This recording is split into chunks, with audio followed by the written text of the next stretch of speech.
స్తోత్రాలు. కూడి వచ్చిన సంఘ బిడ్డలందరికీ వందనాలు.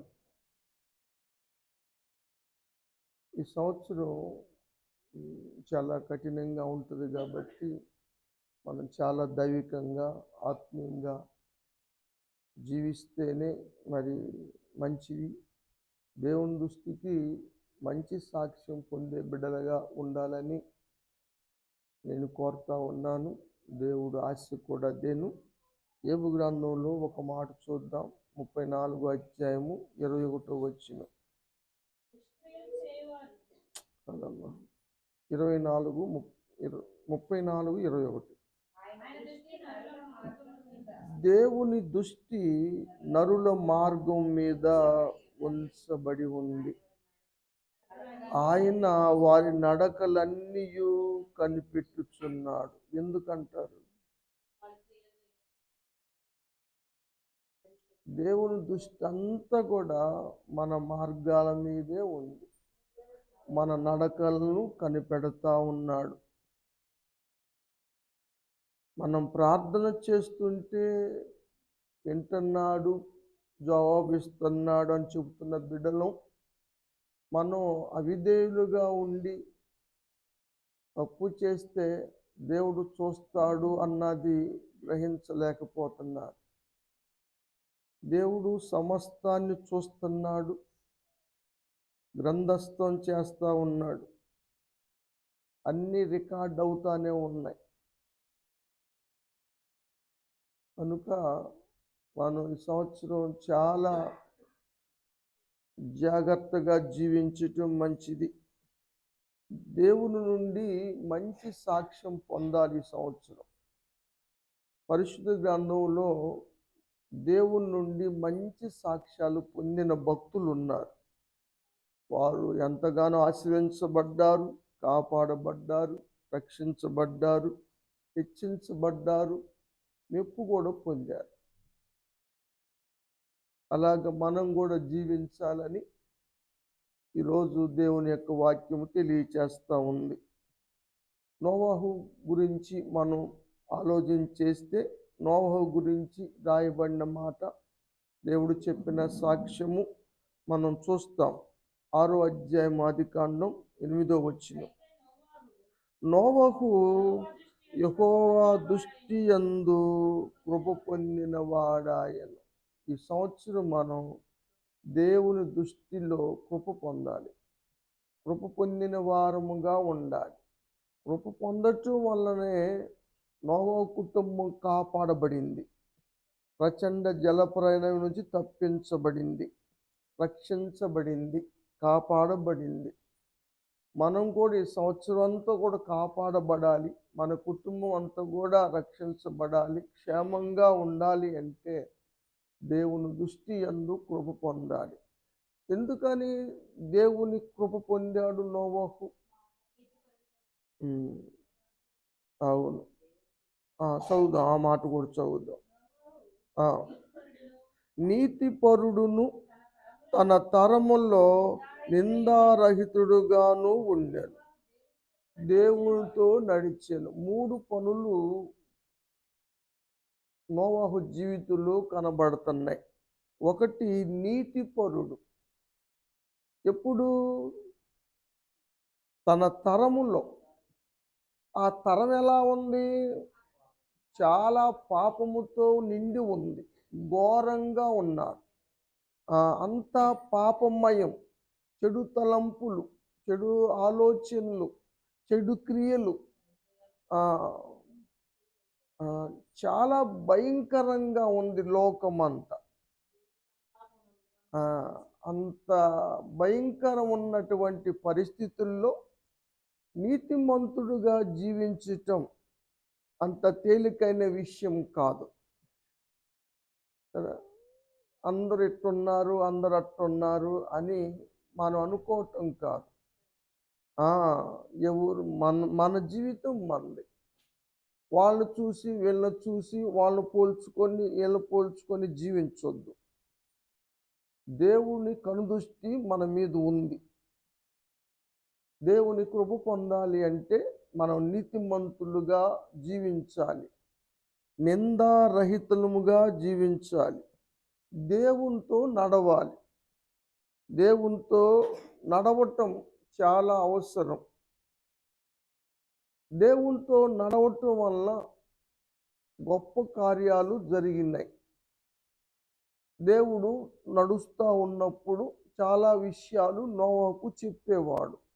జలప్రలయం రాబోతుందయ్యా, నీ కుటుంబం కాపాడుకుంటానికి వాడ సిద్ధపాటు చేసుకోమని, వాడలోకి ప్రవేశించమని, మరి మీరు జీవించటానికి కావలసిన సదుపాయాలు కూడా ఏర్పాటు చేసుకోండి. ఆ వాడను ఎలా 3 అరలుగా చేయాలో, ఏ అరలో ఏమి పెట్టాలో, మరి పశువులు అన్నీ కూడా నశించిపోకుండా వాటి జాతి కూడా మరి ప్రబలటానికి అవి కూడా భూమి మీద విస్తరించాలని, అది నోవాహుకు చాలా అవసరమని, మానవునికి కావాలని దేవుడు అన్నీ మాట్లాడుతూ వచ్చాడు. దేవునితో నడవటం మంచిదా కాదా? ఆనోకు గురించి రాయబడిన మాటల్లో ఆనోకు దేవునితో నడిచాడు. ఆనోకు 65వ సంవత్సరములో కొడుకు పుట్టాడు, మెతుషెల. దేవుడు కొడుకునిచ్చాడని అక్కడ నుంచి దేవునితో నడవటం ప్రారంభించాడు. 300 సంవత్సరాలు దేవునితో నడిచాడు. దేవునికి స్తోత్రం. ఎంత గొప్ప విషయమో! మనం రక్షణ తీసుకున్న కాడి నుంచి అయినా సరే దేవునితో సరైన విధంగా నడవగలుగుతున్నామా? దేవునితో ఆనోకు నడిచాడు కాబట్టి దేవుడు ఆనోకుని మరణము చూడకుండా, అంటే నాడు నడుస్తూ నడుస్తూ దేవుని రాజ్యానికి వెళ్ళిపోయాడు. అలాంటి విశ్వాసం, అలాంటి తీర్మానం మన జీవితంలో కూడా ఉండటం మంచిది. దేవునితో నడవకుండా ఎవరిమి దేవుని రాజ్యం చేరలేం. కొనిపోబడక ముందు ఆనోకు పొందిన సాక్ష్యం ఏమిటంటే హెబ్రీయుల పత్రికలో రాశాడు.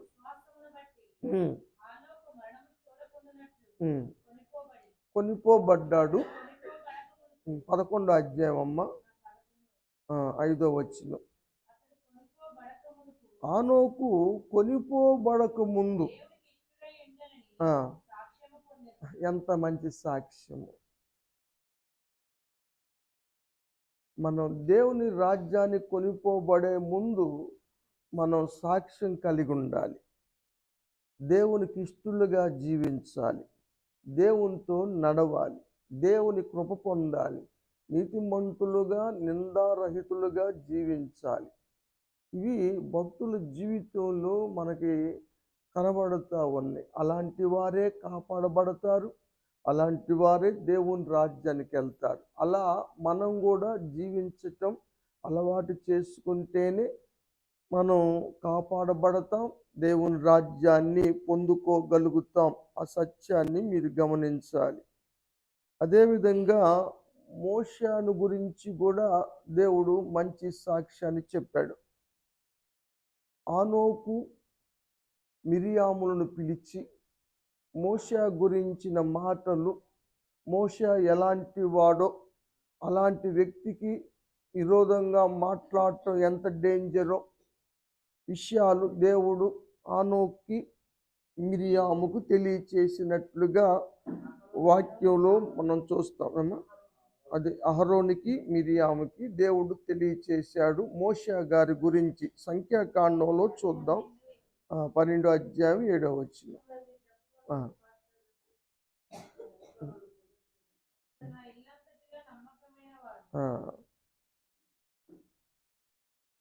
మోషే గారు దేవుని ఇల్లంతటిలో నమ్మకమైన వాడు, సాత్వికుడు అని దేవుని యొక్క వాక్యంలో చూస్తూ ఉన్నాం. నమ్మకమైన వారుగా జీవించాలి. మోషే గారైనా, నువ్వైనా, నేనైనా, దేవుని నమ్మిన ప్రతి ఒక్క వ్యక్తి కూడా నమ్మకంగా, నమ్మకస్తులుగా జీవించాలి. దేవుడు కూడా కనిపెడుతుంది ఏమిటంటే, నరులు మార్గాన్ని చూస్తుంది, పరిశీలిస్తున్నది ఎందుకంటే, ఒక మాట చెప్పాలంటే 101 కీర్తనలో 6వ వచనంలో ఉంది మాట. నా యొద్ద నివసించున్నట్లు నమ్మకస్తుల్ని కనిపెడతా ఉన్నాను. దేవుడు నమ్మకస్తుల్ని ఎందుకు కనిపెడుతున్నాడు, కోరుకుంటున్నాడంటే తన రాజ్యానికి తీసుకెళ్ళి తనతో నివసింపచేయటానికి. నువ్వు నమ్మకంగా జీవించకపోతే, నమ్మకస్తురాలిగా నమ్మకస్తుడుగా మనం ఉండకపోతే దేవునితో కలిసి జీవించలేం. అపనమ్మకస్తుల్ని పరలోకం తీసుకెళ్ళబడరు. కాబట్టి అపనమ్మకస్తులుగా ఉండొద్దు, నమ్మకంగా ఉండండి, నమ్మకస్తులుగా సాక్ష్యం పొందమని దేవుని యొక్క వాక్యంలో మనం చూస్తూ ఉన్నాం. దానియేలు గురించి నమ్మకస్తుడని ఇతరులు చెప్పారు, శత్రువులు భావించారు, శత్రువులు చెప్పారు.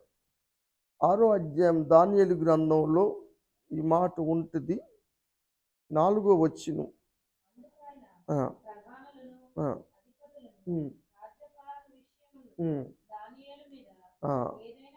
దానియేలు మీద నింద మోపాలని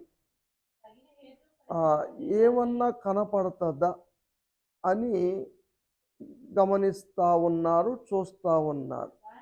కానీ నమ్మకస్తుడుగా ఉన్నాడు. ఏ నేరము కానీ ఏ తప్పైనా కానీ చేయలేదు. దేవునికి స్తోత్రం. అలా మనం జీవించాలి.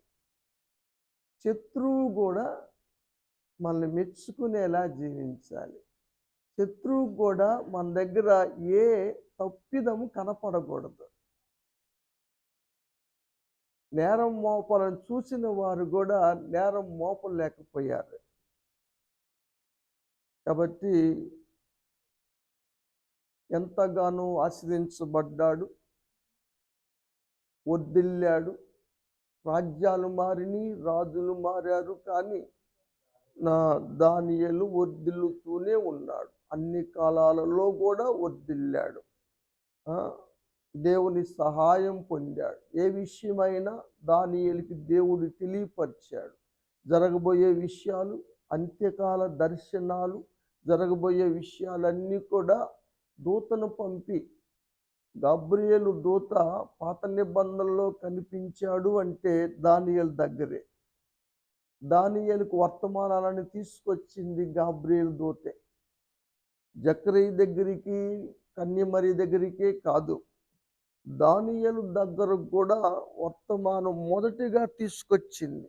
యేసు ప్రభువారి యొక్క జననం గురించి మొదటిగా దానియేలుకి గబ్రియేలు తెలియచేశాడు. అభిషక్తుని జన్మ గురించి, మెస్సయ్య పుడతాడని ఆ విషయాలు దానియేలుకే తెలియచేయబడ్డాయి. అంత్యకాలంలో జరిగే విషయాలు కూడా రాసి ముద్ర వేయమన్నాడు.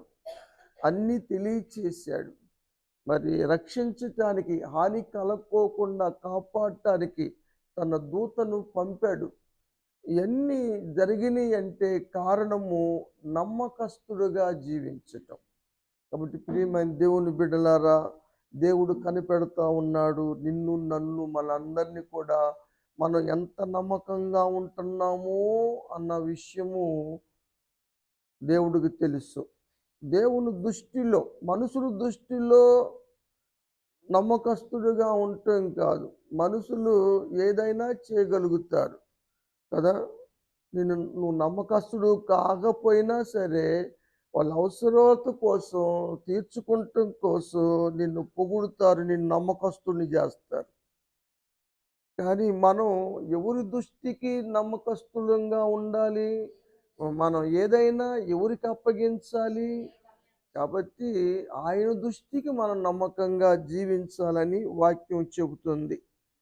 అబ్రహాము జీవితం గురించి కూడా సాక్ష్యం ఏమి రాయబడిందంటే నెహెమ్యా గ్రంథంలో ఉంది, 9వ అధ్యాయం 8వ వచనం. అబ్రహాము నమ్మకమైన మనసు గలవాడు, అందుకని దేవుడు ఏర్పరచుకున్నాడు, పిలుచుకున్నాడు.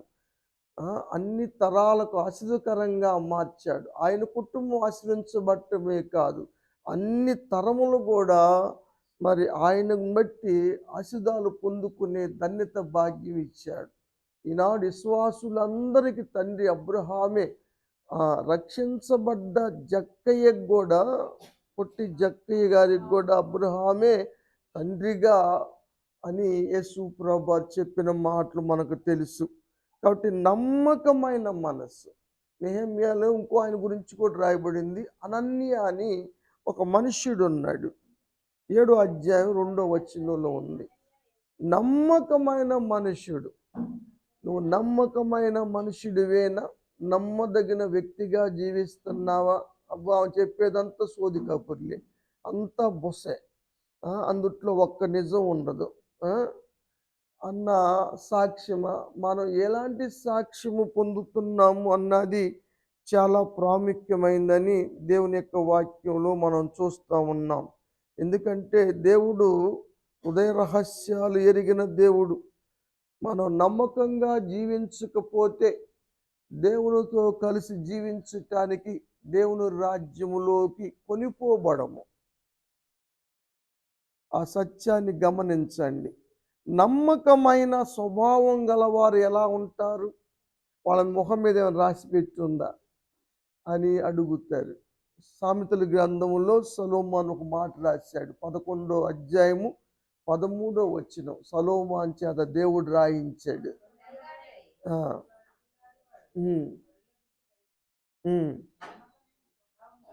నమ్మకమైన స్వభావం గలవాడు పరుల గుట్టు బయట పెట్టడు.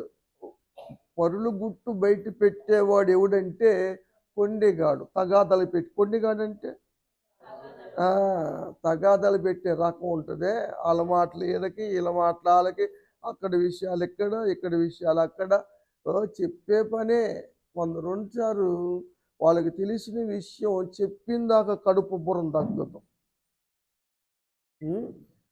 ఆ కాలంలో నారదరు గారు అని ఉన్నాడని అనుకుంటున్నారు, కానీ నారదమ్మలు చాలామంది ఉన్నారు ఈ కలియుగంలో.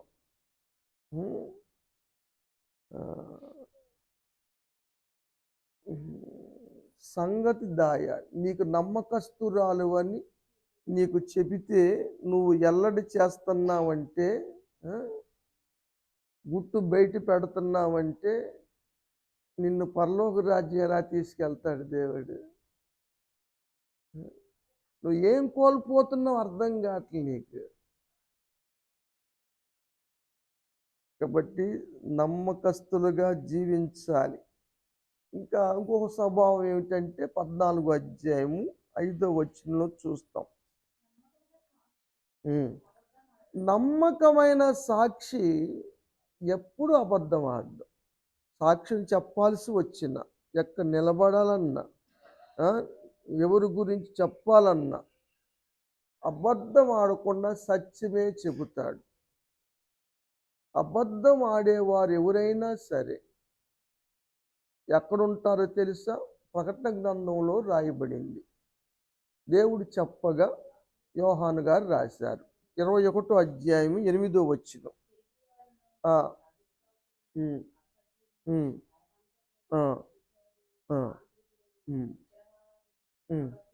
అబద్ధికులందరూ, ఒకళ్ళిద్దరు కాదు, అబద్ధమాడే ప్రతి ఒక్కళ్ళు కూడా అగ్నిగుండంలోకి వెళ్తారు. మరి అగ్నిగుండానికి వెళ్ళాలనుకుంటున్నావా అంటే అబద్ధమాడు, పర్లేదు. లేదు, దేవుని రాజ్యానికి వెళ్ళాలంటే నమ్మకంగా ఉండు, సత్యమే మాట్లాడు, అబద్ధికురుగా ఉండొద్దని వాక్యం చెప్తా ఉంది. ఏవు గురించిన సాక్ష్యం ఏమిటంటే, దేవుడు శత్రువైన అపవాదితో చెప్తున్నాడు ఏబు గారు గురించి. 1వ అధ్యాయం 1వ వచనంలో ఏం రాయబడిందంటే, అతడు యథార్థవంతుడు, న్యాయవంతుడు, భయభక్తులుగా, 1వసారి చెడుతనాన్ని విసర్జించాడు. 2వసారి 8వ వచనం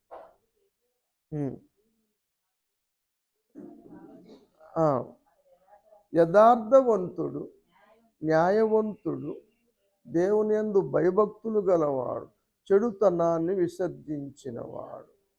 ఎస్, అసమంటి వ్యక్తి భూమి మీద కనబడటం లేదు అని అపవాదితో చెప్పాడు. మూడోసారి 2వ అధ్యాయం 3వ వచనం.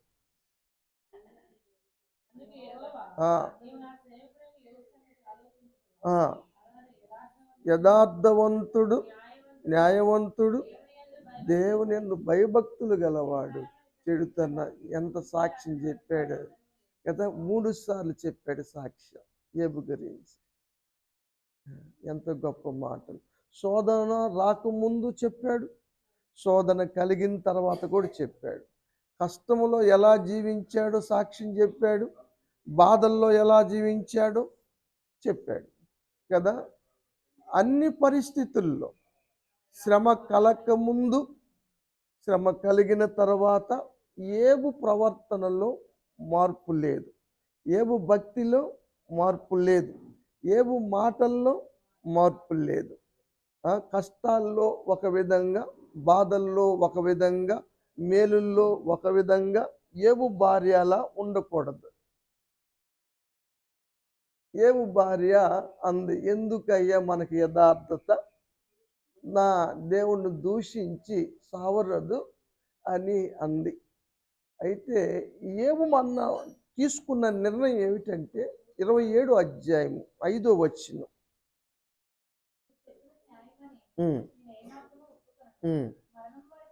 నేను మరణించేదాకా ఎంత మాత్రము నా యథార్థతను వీడవను. దేవునికి స్తోత్రం. నిజంగా మన భక్తి మనం మరణించేదాకా ఉండాలి. మన యథార్థత మనం మరణించేదాకా ఉండాలి కదా. పరిస్థితులు మారిందని మన బుద్ధి మారకూడదు, మన స్వభావం మారకూడదు. అందుకని రెండింతల ఆశీర్వాదాలు కావాలి.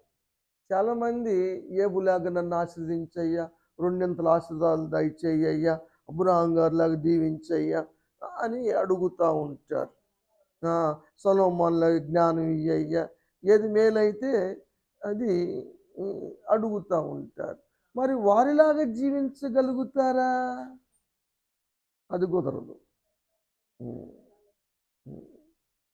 కాబట్టి ప్రియమైన దేవుని బిడ్డలారా, దేవుని నుంచి ఈ సంవత్సరం మనం మంచి సాక్ష్యం పొందాలి. ఆ సాక్ష్యం పొందితేనే కాపాడబడతాం. ఆ సాక్ష్యం ఉంటేనే మనకి పరలోకంలో బెర్త్ రిజర్వేషన్ అవుతుంది, లేకపోతే పొందలేవురా. వెయిటింగ్ లిస్ట్ కూడా ఉండదు.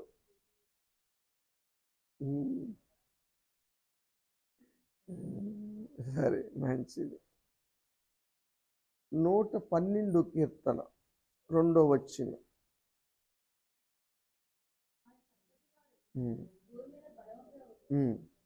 యథార్థవంతుల వంశం వారు, దేవునికి స్తోత్రం. నువ్వు దీవించబడటం కాదు, నీ సంతానం కూడా దీవించబడాలి. అలా జరగాలంటే మనం యథార్థంగా జీవించాలి. మన సంతానం దీవించబడాలి, దేవుని దీవెనలు పొందాలి, మనతో దేవుని రాజ్యంలో ఉండాలంటే మనం కూడా యథార్థవంతులంగా జీవించటం చాలా అవసరం అని వాక్యము తెలియచేస్తూ ఉంది. దానియేలు గురించి కూడా ఒక సాక్ష్యం దానియేలే చెప్తాడు. 6వ అధ్యాయం 22వ వచనం. రాజుతో చెప్తున్నాడు, దర్యావేషు రాజుతో చెప్తున్నాడు. ఎందుకు చెప్పాడంటే, నీ సజీవుడు అయిన దేవుని సేవకుడు కదా, నిత్యం సుశిస్తావు కదా, నువ్వు నీ దేవుడిని రక్షింపగలిగడా అని ఆయన ఆ సింహాల గృహ దగ్గరకు వచ్చి అడుగుతూ ఉన్నాడు. అడుగుతున్నప్పుడు దానియేలు చెప్పిన జవాబు 6:22. అది ఎవరి దృష్టికి నిర్దోషి కనపడాలి? దేవుని దృష్టికి మనం నిర్దోషులు కనపడాలి. రాజు దృష్టికి, ఈ లోకంలో ఉన్న దృష్టికి నిర్దోషి కాదు ఆయన. ఎందుకంటే రాజుగారు ప్రార్థన చేయొద్దంటే ప్రార్థన చేశాడు కాబట్టి ఆయన దోషి. లోకం నిన్ను దోషిగా ఎంచవచ్చు, కానీ దేవుని దృష్టికి నిర్దోషిగా జీవించాలి కదా. మేమిచ్చిన అవి తీసుకోడు, ఇవి తీసుకోడు ఆ, అని లోకస్తుల్ని ననొచ్చు, లోకస్తుల్ని నిందించవచ్చు.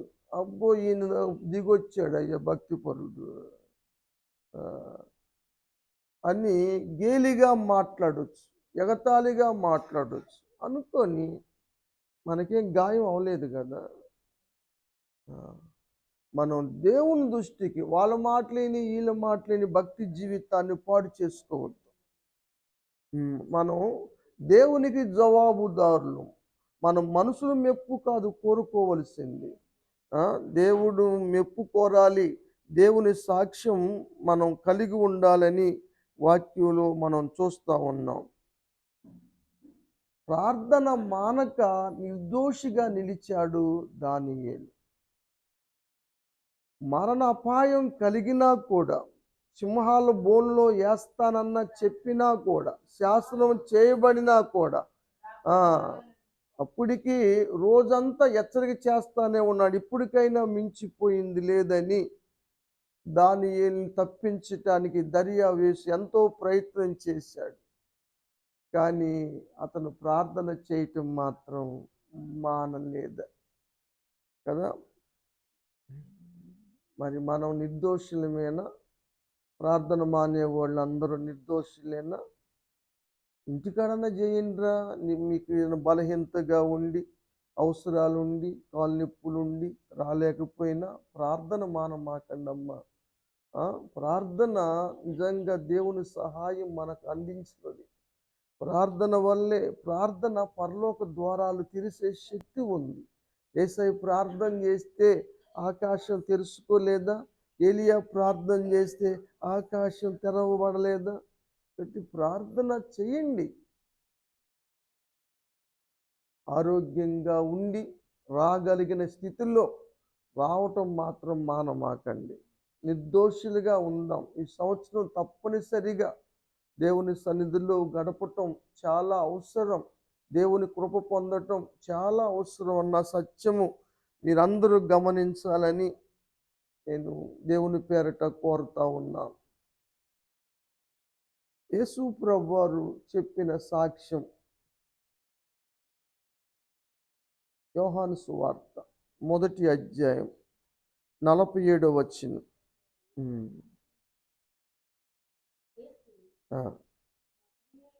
నతనయేలును చూసి యేసు ప్రభువారు చెప్పిన మాట ఏమిటంటే, ఇతని యందు ఏ కపటము లేదు. దేవునికి స్తోత్రం. అబ్బో, వాడు చాలా కపటస్తుడు. పైకి ఒకటి మాట్లాడతాడు, లోపల ఒకటి. ఇక ఆడి మాటలే నమ్మయ్య నువ్వు అంటారు కదా. కపటం. దేవుని సాక్ష్యం మనం పొందాలి. ఏ కపటము లేని వారిగా జీవించటం చాలా అవసరం అన్న వాక్యము మనకు తెలుస్తూ ఉంది కదా. ఏ కపటం లేని వారు. ఎందుకంటే కీర్తనాకారుడు రాశాడు 24వ కీర్తనలో 3వ వచనం చదువుదాం. దేవుని పర్వతమైనటువంటి దాని మీద ఎక్కదగిన వాడెవడు? ఆయన పరిశుద్ధ స్థలములో నిలవదగిన వాడెవడు? దేవుని పరిశుద్ధ స్థలములో నిలవదగినటువంటి వాడు ఎవరయ్యా అంటే, వ్యర్థమైన వాటి మీద మనసు పెట్టేవాళ్ళు కాదు, కపటముగా ప్రమాణాలు చేసేవాళ్ళు కాదు, నిర్దోషంగా జీవించేవాళ్ళు, శుద్ధమైన హృదయం కలవారు. వారు దేవుని దగ్గర నివసించగలుగుతారు. నువ్వు కపటం కలిగి ఉంటే దేవుని రాజ్యానికి చేర్చబడవు. కాబట్టి కపటమైన విధానం మానండి. కపటాలు వద్దు మనకి. బయట ఒకటి లోన ఒకటి వద్దు మనకి. వాడు ఏదైనా మొక్కుసూటిగా మాట్లాడతాడు, నిరీదిగా మాట్లాడతాడు, ఉన్న మాట ఏదో ముఖం మీద అంటాడు అన్న మాటలు కూడా కొంతమంది గురించి వింటాం మనం కదా. కాబట్టి మన సాక్ష్యాలు ఎలా ఉన్నవి అన్నది సరిచేసుకోవటం చాలా అవసరమని, ఈ సంవత్సరంలో మంచి సాక్ష్యము దేవుని నుంచి పొందాలని మరి వాక్య భాగాన్ని మనం ధ్యానం చేస్తూ ఉన్నాం. ఈ అందరు భక్తుల జీవితాలు చూసాం. మరి దేవుడు మానవుడిగా యేసు ప్రభువారుగా ఈ లోకానికి వచ్చినప్పుడు ఆయన పొందిన సాక్ష్యాలు, ఈయన నా ప్రియ కుమారుడు, ఈయన యందు నేను ఆనందిస్తున్నానని తండ్రి సాక్ష్యం చెప్పాడు. మరి మనం ప్రియ కుమారుడుగా ఉంటున్నామా? మనం సాక్ష్యం ఏమిటి? నేను నా పని చేయటానికి నేను రాలేదు, నా తండ్రి చిత్తము చేయటానికే వచ్చాను. తండ్రి చిత్తము చేసే వారి యందు దేవుడు ఆనందిస్తాడు. తండ్రి చిత్తం చేస్తున్నారా? యేసు ప్రభువారు దేనిలో మాదిరిగా ఉన్నారు అని దేంట్లో సాక్ష్యం పొందారు? తన్ను తాను తగ్గించుకునే విషయములో సాక్ష్యం పొందారు కదా. అవును. ఫిలిప్పీ పత్రిక తెలుసు కదా మనకి, 2వ అధ్యాయం 5వ వచనం కాడ నుంచి రాస్తారు. ఆయన దేవుడయ్యుండి దేవదూతలతో ఆరాధించబడే ధన్యతను, భాగ్యాన్ని విడిచిపెట్టను కూడని భాగ్యాన్ని కూడా విడిచిపెట్టి మనుషుడుగా, దాసుడుగా, రిక్తుడుగా, శిలువ మరణం పొందునంతగా తన్ను తాను తగ్గించుకొని విధేయుడుగా వచ్చాడు.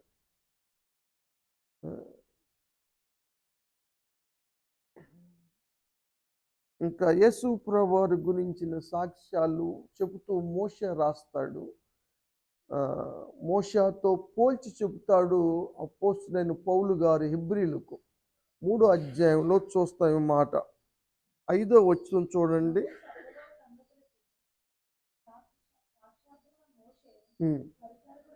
మోషే మనిషి, మానవుడు, ఆయన పరిచారికుడు.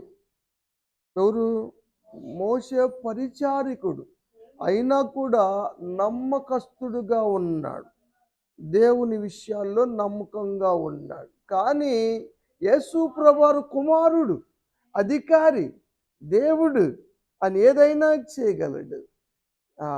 దేవుడు కుమారుడై ఉండి కూడా ఇంటి మీద నమ్మకంగా, ఆయనకి ప్రతి దాని మీద అధికారం ఉంది, పెత్తనం ఉంది, ఏదైనా వాడుకోవచ్చు, ఏదైనా చేసేయచ్చు. పరిచారకుడికి లేదు. అయినా కూడా ఆయన నమ్మకస్తుడిగా ఉన్నాడు. ఇల్లంతటిలో నమ్మకస్తుడిగా. ఇంటి దొంగని దేవుళ్ళే పట్టలేరంట చెబుతారు లోకస్తులు కదా. సరేలే, మనం ఎంత దొంగలమో కదా. నమ్మకత్వాన్ని కోల్పోకూడదు. ఒకసారి 2 సార్లు ఏదైనా చూడగలుగుతారు, కానీ 3వసారి నన్ను నమ్మలేరు ఇంట్లో వాళ్ళని కూడా.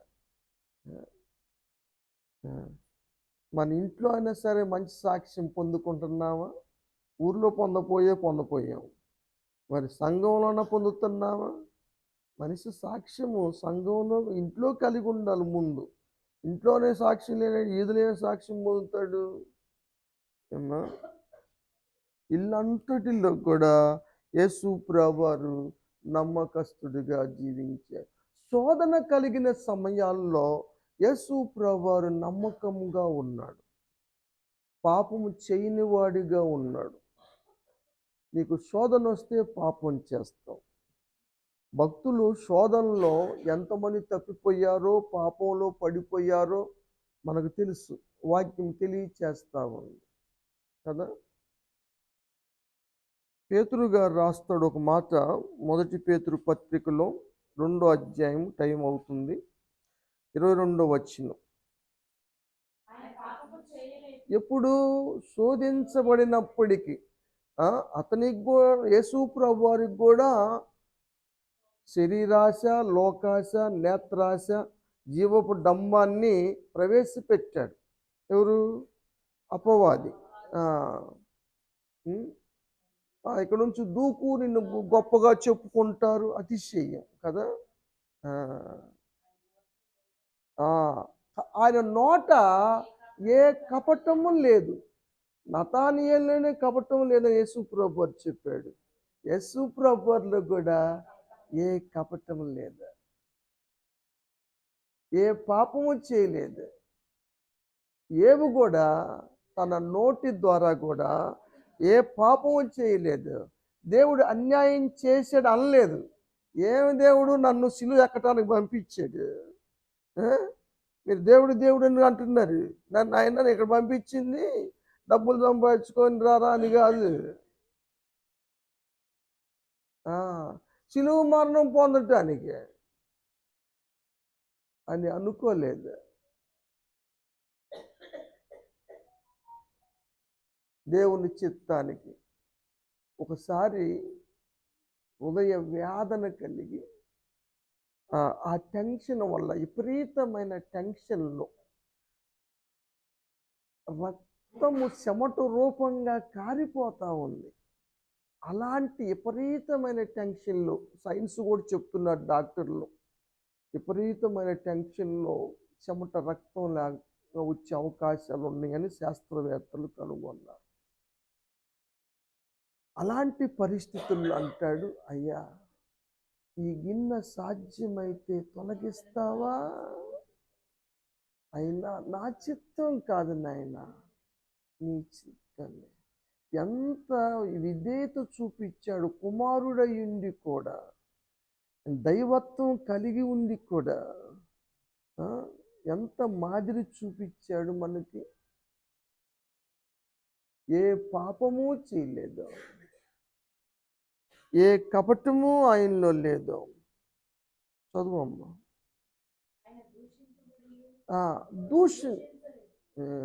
మనం ఏమంటామంటే, నేను ఒకళ్ళ జోలికి పోను, నేను ఒకళ్ళు అన్ను అంటే మాత్రం మామూలుగా ఉండదు. అంటే ఊరుకునే ప్రసక్తే లేదు. కానీ యేసయ్యను దూషించాడా? శ్రమ పెట్టబడ్డాడు. ఎదిరించాడా? చేతులు ఇరుగుతాయి మీకు, నేను ఒక మాట అంటే చాలు మొత్తం నశించిపోతారు మీరు. ఏమనుకుంటున్నారా నన్ను మీరు? నా సంగతి తెలుసా మీకు అంటాం మనం కదా. అన్నాడు. అసలు తన అధికారాన్ని ఎక్కడన్నా ఉపయోగించాడు? ఎంత తగ్గింపు చూపించాడు. దూషించినా కూడా దూషించలేదు. చదువమ్మ. బెదిరించలేదు. న్యాయం, దేవుడు న్యాయస్థుడు కదా. నీకేదో కష్టం కలిగిందని దేవుడు అన్యాయం చేశాడని ఈరోజు మనం అనుకోగలుగుతున్నాం కొంతమంది. కానీ దేవుడు న్యాయం తప్పడు అన్నాడు ఏబు. 10 మంది బిడ్డలను కోల్పోయినా కూడా న్యాయం తప్పడు దేవుడు. దేవుడు అన్యాయస్తుడు కాదు, దేవుడు అన్యాయం చేశాడు అని అనలేకపోయాడు. నిజంగా ఇంత అన్యాయం అండి. నేనైనా పాపం చేస్తే నన్ను శిక్షించవచ్చు. నేనే పాపం చేశా, నన్ను సిలువ ఎక్కమంటాడు ఆయన, చెప్పండి మీరు అని అన్నాడా? కదా. ఉంది మరి, ఉంది. ప్రభువా నేను ఏ పాపం చేయలేదు కదా నాయన, మరి నేనెందుకు సిలువ మరణం ఎక్కాలి? నేనెందుకు మరణించాలి? వీళ్ళ కోసం నేనెందుకు మరణించాలి?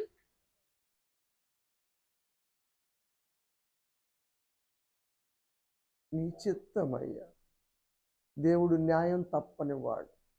దేవునికి ఎవరు బాధ్యత పెట్టారు ఆయనకి? నువ్వు ఇది చెయ్యి అది చెయ్యి అని.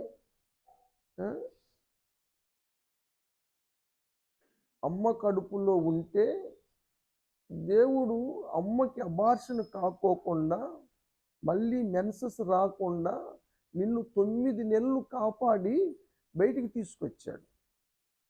లేకపోతే ఎన్ని రాలిపోయి ఉంటాయి అమ్మ కడుపులో. ప్రతి నెల అండం ఉత్పత్తి ఉంటుంది. ఒక బిడ్డ తయారయ్యే పరిస్థితి ఉంటుంది స్త్రీ జీవితంలో. కానీ ఎన్ని రాలిపోతున్నాయి? నిన్ను రాలిపోనివ్వలా, ఇప్పటికీ కాపాడుతూ ఉన్నాడు. అన్ని మేలు నేను అనుభవించేది మూర్ఖురాల్లాగా మాట్లాడు మాకు. నువ్వు సుఖాలైన అన్ని అనుభవాలు వస్తేనే దేవుడా, ఇది తగదా?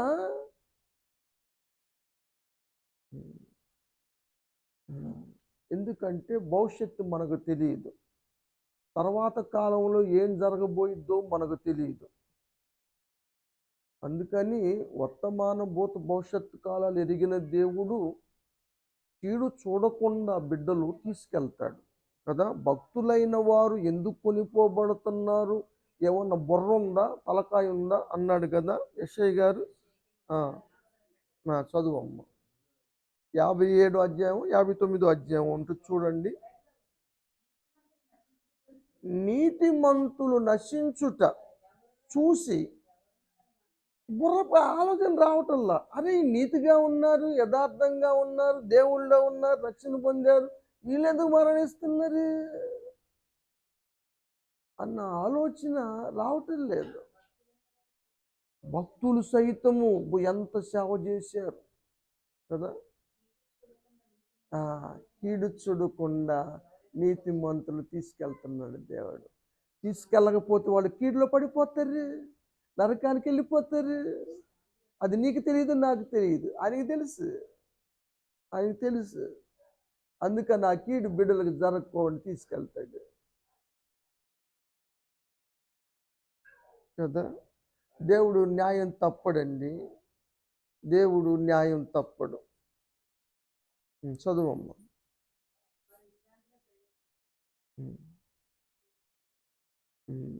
పేతురు పత్రికలోకి వద్దామా. ఆయన పాపము చేయలేదు, ఆయన నోట కపటము లేదు, దూషించలేదు, బెదిరించలేదు, దేవునికి అప్పగించుకున్నాడు.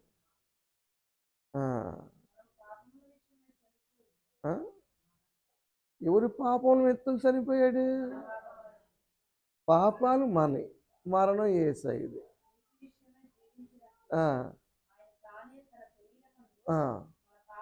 ఆయన శరీరంలో మోసింది ఏంటి? మన పాపాలు. ఒక్క పాపములు మోయు దేవుని గొర్రెపిల్ల అదుగో అని చెప్పాడు సాక్ష్యం బాప్తిసం ఇచ్చే యోహాను యేసు ప్రభువారి గురించి కదా. లోక పాపములు మోస్తున్నాడు ఆయన. ఆయన పొందడం వల్లే మనకి స్వస్థత కలిగింది. కాబట్టి ప్రియమైన దేవుని బిడ్డలారా, ఎఫెసీ పత్రిక రాత్రి చెప్పాను కదా, 4వ అధ్యాయం 15వ వచనం ఒక మాట చదివి ముగిద్దాం, టైం అయింది. కాబట్టి అబద్ధాలు వద్దు మనకి, ప్రేమ కలిగి సత్యము చెబుతూ క్రీస్తు ప్రభువారు లేగా మనం కూడా అన్ని విషయాల్లో ఎదిగి మంచి సాక్ష్యం పొందుకున్నాం.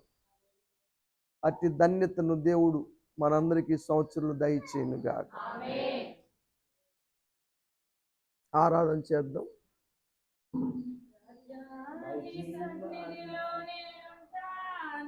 కట్టేయమ్మా అభిషేక్, అవి కట్టేయమ్మా.